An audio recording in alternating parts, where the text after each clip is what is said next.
Well, folks, this time it's a bigger one, and I find it funny that we're calling this one a bigger update, or even Kaz himself is.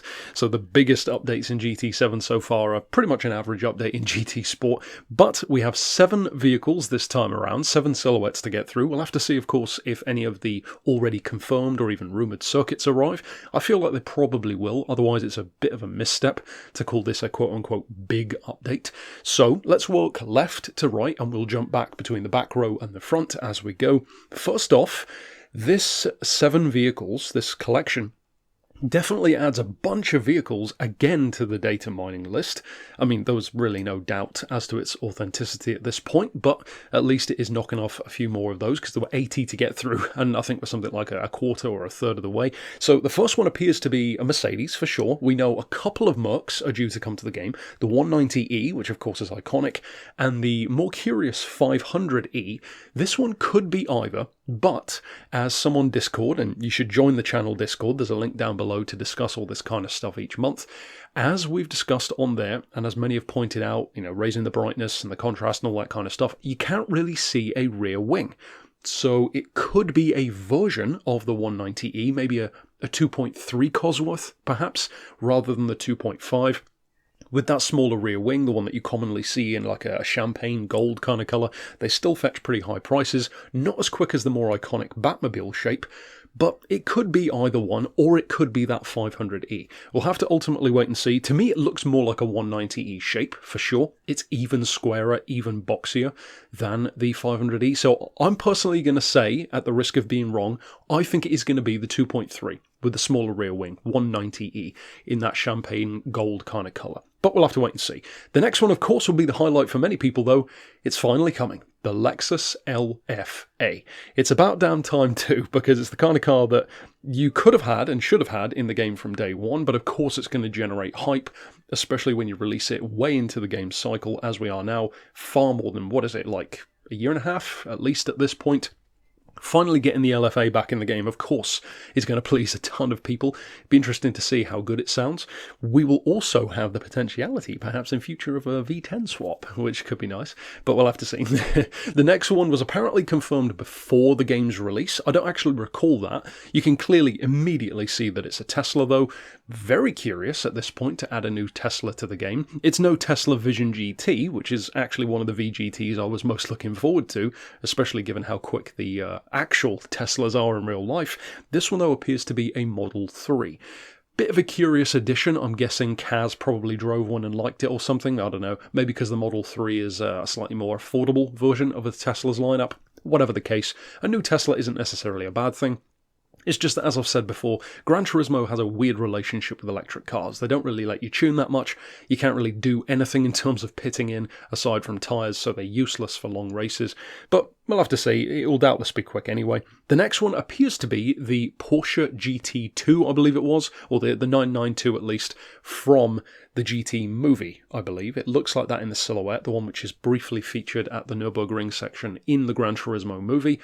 Of course, a new 911, it's always going to be good if it's a classic or a modern car. Tremendously quick. This one being a later generation, of course, it will absolutely dominate on the track, up there with GTRs and such. The next one appears to be a Challenger, which, if I recall, I think this one was on the data mining list as well. It appears to be a Demon Challenger, which, if I recall, I'm not the biggest of Challenger heads, but I believe that's the 840 horsepower model, if I recall correctly. Which will be bonkers. I mean, even if you can't do anything to the engine, which we will, but even if you can't, you're already running 840, which is like engine swap territory, so that thing will be bonkers quick. Pretty nice to have a Challenger in the game, because of course the last time we saw that happen, we had the SRT8 and the Challenger, was it touring car or Challenger race car? I can't recall what they called it, but I think it was the touring car. But yeah, that one's doubtless going to be quick in a straight line. The next one is another data mining car. This is actually a car which a number of people have requested me to do a special projects build on. It's a very obvious one to do, and this is the reason why I didn't, because it was already in the leaked list. The Nismo 400R, of course the iconic, mostly seen in yellow R33 GTR based Nismo monster, tremendously quick. Again, fantastic rival to stuff like the Mines Skylines, the Mines Evos, various other cars as well. Of course, this one will be a fan favourite.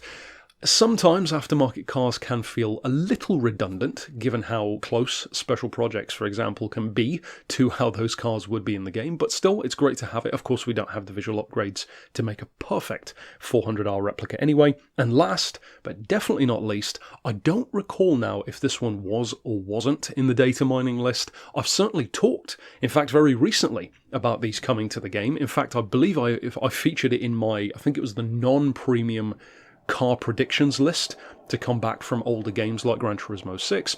I mentioned, I think in particular, the Super B version. This is not a Super B. This is the much more iconic, what appears to be either 69 Charger or perhaps the 70. We had the 70 before. I would guess probably the 69. Looks like it could have that split grille on the front. Of course, Dukes of Hazzard style shape. Probably the single most iconic Charger, even not Challenger. So yeah, pretty interesting mix. We've got some German, some Japanese, some American, some old, some new. So certainly a better mix. And like I said at the start of the video, more of a reminiscent update of what GT Sport had, especially at the start when we were having like 7 to, I think in some cases, like 10 or even more cars and some really iconic added circuits like Le Mans, for example. So yeah, we'll have to see as far as circuits. This is arriving in the coming week. So it is turning out to be, as we suspected, an early November update. Maybe the Villeneuve circuit, I would guess. Could get more than one circuit, but I would say it's probably getting our hopes up a bit too much if you expect that. I'm aiming for probably one circuit, and it'll be interesting to see how many of these turn out to be true. There's really only one for me that has that little bit of room for wiggle, which is the first one, the Mercedes, where it could be one of 3 potential cars. That is it for my predictions, of course. Drop yours down below. We'll see soon enough, and if the update does drop on Thursday, as it typically would, then we'll probably get the trailer on Wednesday, late on Wednesday. So whenever it does come out, tomorrow, Wednesday, whenever, I will be covering the trailer, getting out all those confirmations, and of course then, I'll be talking about all these cars in the update review itself. But for now, thanks for watching.